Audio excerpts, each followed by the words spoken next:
Hey guys, in this video I am going to show you how you can add your photo to albums and Mobile Legends games.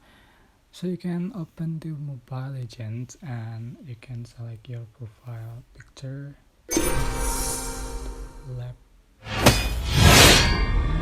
Aku akan memilih jalanku sendiri. and tap here to upload photos.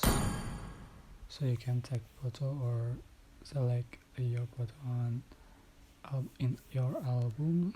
So just click, for example, it's processing and select, click done and click confirms, and you go.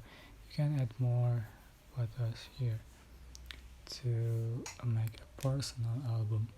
Okay, that's how you can add a photo to your album in Mobile Legends. I hope this tutorial was helpful for you guys. Don't forget to like, comment, share, and also subscribe. Thank you so much for watching.